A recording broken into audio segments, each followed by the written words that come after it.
A Texas Department of Public Safety officer initiated what appeared to be a standard commercial vehicle compliance check on Interstate 37, just south of San Antonio. Federal agents in New York City making the largest meth bust in recent history. Reveal details of major bust involving one of the most dangerous and powerful cartels in Mexico.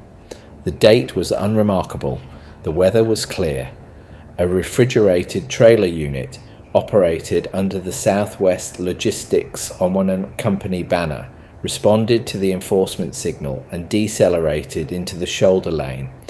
The vehicle bore all markers of legitimacy: current DOT registration, visible safety inspection stickers, corporate fleet identification consistent with a regional produce hauler. The operator exited the cab without resistance, presented a valid CDL, and produced cargo documentation indicating 20 tons of perishable agricultural products bound for a Midwestern distribution facility. The manifest specified tomatoes and leafy greens. The truck's exterior showed no signs of tampering. The documentation contained no administrative irregularities. By every measurable standard available to roadside enforcement, this was routine interstate commerce functioning exactly as designed. The canine unit altered that assessment. During the standard perimeter sweep, the animal demonstrated a passive indication response at the trailer's rear axle assembly. This was not aggressive behavior. It was a trained signal. The officers opened the cargo doors. Refrigerated air escaped. Stacked produce crates filled the interior space from floor to ceiling, arranged in shipping configuration consistent with cold chain logistics. Officers physically displaced the forward crates. Nothing. They examined the interior wall panels for seams or access points. Nothing. But the dog's indication had been clear, and these animals are selected and trained specifically because their olfactory capacity exceeds any technological detection system currently available to law enforcement. A portable density scanner was deployed. The readout from the trailer floor returned measurements inconsistent with standard refrigerated floor construction. The density was excessive, the thickness abnormal. Enforcement personnel used pry bars and cutting tools to remove sections of the metal flooring beneath the refrigerated cargo space, concealed within a custom-fabricated void that required structural engineering knowledge to construct, lay vacuum-sealed polymer packages arranged in precise rows. 100 kilograms of methamphetamine in crystalline form. The driver was placed in custody. During processing, his psychological presentation did not match that of a knowing participant. He appeared genuinely disoriented by the discovery. He maintained he was executing a standard delivery assignment. He had collected the vehicle from the company yard, verified the cargo manifest, and followed his assigned route. No deviation, no special instructions, and as federal agents reviewed his employment history, communications records, and financial transactions, a disturbing possibility emerged. He was telling the truth. This was not a compromised employee smuggling contraband within a legitimate operation. This was something structurally different. The modifications to the vehicle were not amateur. They were precision fabricated to defeat federal inspection protocols. The concealment void was climate controlled to prevent thermal signature detection. The access mechanism required removal of specific cargo crates in a predetermined sequence, making accidental discovery nearly impossible during normal loading and unloading operations, and this truck was one of 250 in the company's active fleet. The Drug Enforcement Administration had not intercepted a shipment. They had discovered an infrastructure. Southwest Logistics was not a shell corporation existing only for regulatory compliance. It was a functional business entity that had operated continuously for 15 years. The company employed over 500 drivers. It maintained a 70-acre maintenance and dispatch facility outside San Antonio. It held active freight contracts with 3 of the largest retail chains in North America: Walmart, Costco, and Kroger. The company's safety record with the Department of Transportation was exemplary. No major violations, no pattern of driver complaints, no regulatory flags that would trigger enhanced scrutiny. From an external vetting perspective, Southwest Logistics represented the standard model of a regional produce hauler that had successfully scaled to national operations. But federal investigators led by DEA Special Agent Maria Rodriguez began reconstructing the company's operational architecture and discovered something that fundamentally challenged assumptions about how criminal organizations embed themselves within legitimate economic systems. Southwest Logistics had not been infiltrated by cartel interests, it had been constructed by them. The business model was operationally brilliant in its simplicity. Approximately 150 vehicles in the fleet were engaged in entirely legitimate hauling operations. These trucks moved actual produce on actual routes to actual retail distribution centers, 24 hours per day, 7 days per week. This generated verifiable revenue streams, established predictable traffic patterns, built relationships with corporate logistics coordinators, and created a statistical baseline that rendered the company's operations invisible within the massive data volume of the American freight movement. But 100 vehicles within the fleet were designated priority units. These specific trucks were periodically rotated to a cartel-controlled modification facility where specialized fabricators installed hydraulic compartment systems beneath the cargo floors. These compartments were accessible only through mechanical sequences that required insider knowledge. The modifications were sophisticated enough to pass visual inspections and maintain the vehicle's weight distribution within normal parameters. Federal analysis of the company's movement data, reconstructed from GPS logs, fuel purchases, and weigh station records, revealed that these priority units were transporting between 50 and 200 kilograms of methamphetamine per trip.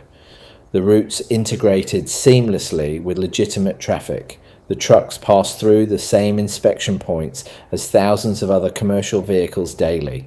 They delivered narcotics to distribution networks in Chicago, Atlanta, and New York, then reloaded with legitimate agricultural cargo for return trips, maintaining the illusion of standard backhaul operations. The driver workforce operated under a bifurcated system. The majority were conventional employees who responded to standard dispatch orders, executed their assigned routes, and had no awareness that their vehicles contained concealed compartments. They were unknowing participants, selected specifically because their genuine ignorance would read as authentic during any potential law enforcement interaction. But a smaller subset of drivers, the priority operators, received coded routing instructions, accepted unexplained schedule deviations, and were compensated with cash bonuses that dramatically exceeded standard driver wages. Their role was not to smuggle in the traditional sense. Their role was to not ask questions while cartel personnel accessed the hidden compartments at predetermined locations. Over a 24-month operational period, this fleet moved 52 tons of methamphetamine and generated over $300 million in proceeds, while simultaneously maintaining a perfect safety rating with federal transportation regulators. Special Agent Rodriguez understood that tactical interdiction of individual vehicles would not disrupt the operation. The organization would simply classify vehicle seizures as anticipated losses and continue operations with remaining assets. To disable the infrastructure, federal authorities needed to simultaneously neutralize the entire fleet. the corporate headquarters, the modification facilities, and the executive leadership in a coordinated action that prevented any warning from reaching the organization's command structure. If a single priority driver transmitted an alert, the corporate offices would initiate document destruction protocols, erase digital records, and cartel leadership would withdraw across the border beyond the reach of American law enforcement. The operation was designated for October 20th. 400 federal personnel from DEA, FBI, and state highway patrol units were activated. Intelligence teams tracked every priority unit vehicle via satellite positioning. SWAT elements were positioned at the corporate headquarters in Texas. Surveillance teams were embedded at distribution warehouses in 12 states. At 0400 hours, the execution order was transmitted.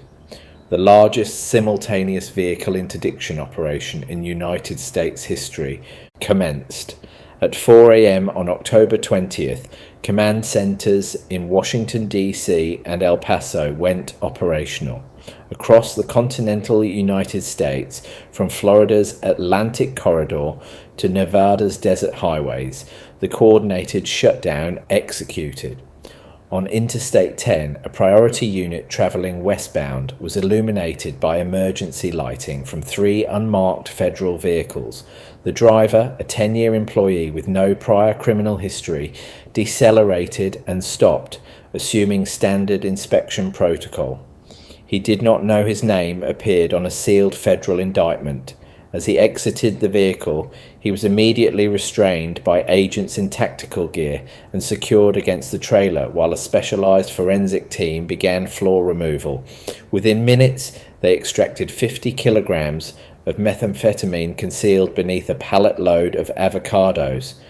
This sequence replicated simultaneously across 12 states. Drivers were removed from vehicles at truck stops. Others were intercepted at weigh stations. The coordination was absolute. Within the first hour, federal teams secured over 50 trucks containing contraband. The primary target was the corporate headquarters in San Antonio. An FBI tactical unit breached the facility at 0430 hours. This was not a fortified cartel compound. It was a modern office complex with glass architecture and professional landscaping. The executives, individuals who wore business attire and participated in local Chamber of Commerce activities, were extracted from their workstations and placed in custody. They had operated under the assumption that their legitimate business revenue provided protection. They had calculated incorrectly. Agents systematically cleared each floor, seizing servers, financial records, personnel files, and communications logs. They located the shadow accounting system, encrypted ledgers that tracked illicit revenue separately from legitimate freight income. Simultaneously, a second tactical element hit the company's maintenance depot, the facility where vehicle modifications occurred. Inside, federal agents encountered mechanics actively fabricating a false floor assembly for a refrigerated trailer. These were not improvised modifications. These were precision fabrications executed by skilled tradespeople, compensated at cartel rates to engineer smuggling systems into American commercial vehicles. They were arrested mid-operation, with tools still active. The equipment and technical documentation seized at the modification facility confirmed the scope of the engineering effort. The concealment systems were industrial grade, incorporating hydraulic mechanisms and thermal management systems designed to defeat X-ray and infrared detection technologies. By sunrise, the scale of the operation became quantifiable. 273 individuals were in federal custody.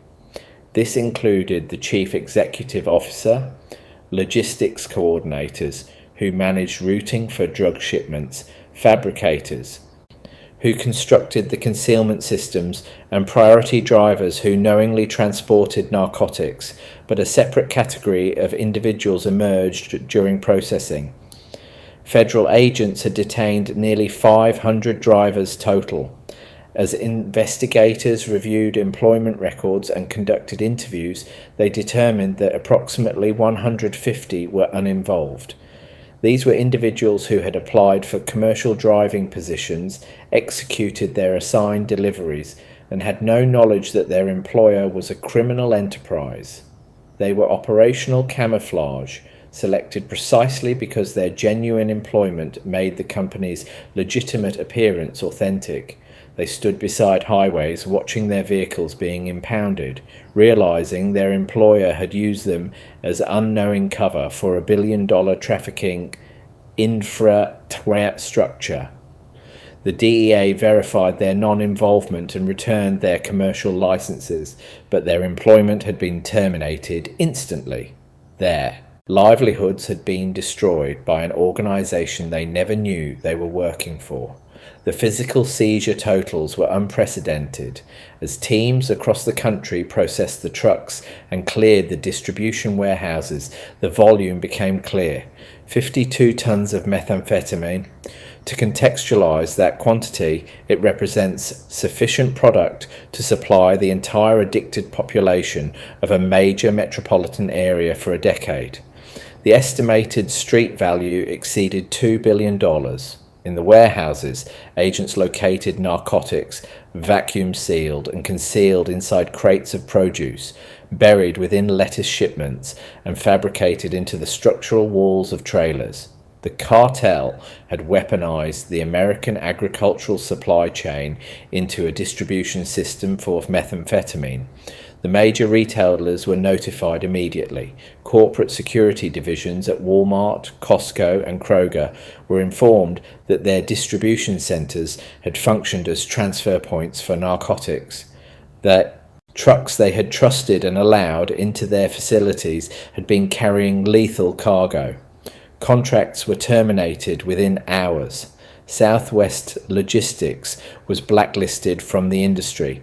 Before the end of the business day, the company that had generated $300 million in illicit proceeds was effectively eliminated from commercial operations. But for the 273 individuals in custody, the process was only beginning. The charges filed in the Western District of Texas extended beyond narcotics trafficking. Federal prosecutors activated the Racketeer Influenced and Corrupt Organizations Act. As the nationwide raids concluded, the legal phase initiated in federal court in the Western District of Texas. The physical dismantling of Southwest Logistics was complete. The legal dismantling would be equally comprehensive. Federal prosecutors were not processing this as a standard drug trafficking case. They designated Southwest Logistics as a continuing criminal enterprise under RICO statutes. This classification charged the entire corporate structure as a single criminal entity. Under this framework, the chief executive officer in the corporate headquarters carried identical liability for the 52 tons of methamphetamine as the driver who physically transported it. The defense strategy for the executives attempted to argue that Southwest Logistics was a legitimate company that had been infiltrated by rogue employees. They presented 15 years of tax returns and freight contracts with major retailers as evidence of legitimate business operations. But federal prosecutors had anticipated this defense. During trial proceedings, they presented the shadow ledgers seized from corporate servers. These documents demonstrated that executives had not merely known about the narcotics trafficking, they had budgeted for it. The records showed that legitimate trucking revenue, approximately $30 million annually, functioned as operational overhead to support $300 million in drug proceeds. The jury reviewed emails discussing priority unit maintenance schedules that aligned precisely with cartel shipment timelines. The legitimate business defense collapsed. The sentencing phase represented a significant moment for the American transportation industry. Federal judges demonstrated no leniency. In their assessment, these defendants had committed an offense beyond drug trafficking. They had betrayed public trust. They had taken the American supply chain, the system that delivers food to families across the nation, and converted it into criminal infrastructure. The corporate executives received life imprisonment without possibility of parole.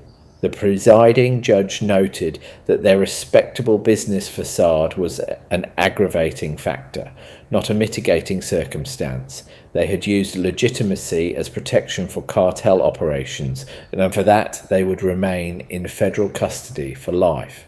The priority drivers, those who knowingly transported narcotics, faced severe consequences. Those who refused cooperation received sentences ranging from 20 to 40 years. Even those who provided testimony received 15 to 25-year sentences. The message was unambiguous. If you use your commercial driver's license to move narcotics, you will spend decades in federal prison. The mechanics, the fabricators, who engineered the concealment systems, received sentences of 15 to 30 years. Their technical skills, once used to build undetectable compartments, became the basis for their lengthy incarceration. However, the justice system made crucial distinctions. Of the nearly 500 drivers initially detained, the DEA confirmed that 150 were genuinely uninvolved. These were the unknowing participants, drivers who collected a load of agricultural products and delivered it to a warehouse, never aware they were transporting 100 kilograms of methamphetamine. The federal government took the unusual step of publicly clearing their names. Their commercial licenses were restored, and agents assisted some in securing new employment. It was a critical distinction. The operation targeted the cartel infrastructure, not the American workforce. While the human consequences were being processed, the financial destruction of Southwest Logistics was total. Under federal asset forfeiture statutes, the government seized all assets. The fleet of 250 trucks, all trailers, maintenance equipment, the corporate headquarters facility, and bank accounts totaling over $100 million were confiscated. The company did not enter bankruptcy proceedings. It was eliminated. The trucks were stripped of identifying markers and sold at government auction. The proceeds were allocated to victim compensation funds and law enforcement operational budgets. The infrastructure used to distribute narcotics was converted into funding for its prevention. The aftermath of this case generated immediate response in corporate America. Walmart, Costco, and Kroger were confronted with the reality that their distribution centers had been used as transfer points for a transnational drug operation. In the weeks following the verdicts, these corporations restructured their carrier vetting procedures. What became known as the Southwest Logistics Standard was implemented industry-wide, requiring enhanced audits of trucking partners beyond surface-level safety records. The trucking industry itself underwent transformation. The technology competition between smugglers and law enforcement intensified following the revelation of the hydraulic compartment systems. The Department of Transportation began deploying advanced mobile scanning units capable of detecting density anomalies in trailer floors without physical inspection. Ground-penetrating radar sensors and mobile X-ray systems became standard at weigh stations. The concealment method that had defeated inspections for 2 years was now a documented vulnerability. Special Agent Maria Rodriguez, who architected the operation, received the highest recognition the agency offers. Her investigation had achieved more than narcotics seizure. It had exposed a systemic vulnerability in national infrastructure. By dismantling Southwest Logistics, federal authorities transmitted a message that resonated from cartel command structures in Mexico to corporate offices across the United States. There is no cover adequate enough. You can establish a legitimate company. You can operate it for 15 years. You can maintain tax compliance. You can hide 50 tons of product in sophisticated compartments engineered with precision technology. But if you cross into criminal operations, the federal response will not be regulatory penalty. It will be complete organizational annihilation. Southwest Logistics no longer exists. Its headquarters facility is vacant. Its executives are federal. Inmates, its trucks operate under different ownership. The operation demonstrated that the American supply chain is a contested space. The threats are not always external. Sometimes they are integrated within the system, wearing uniforms and carrying standard documentation.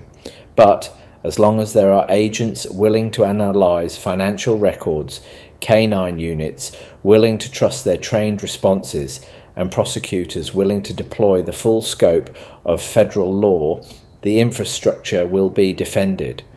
This is what occurs when a cartel attempts to purchase entry into the American economy. They discover that justice is not a commodity. It is enforced. The trucks continue moving. The investigations continue.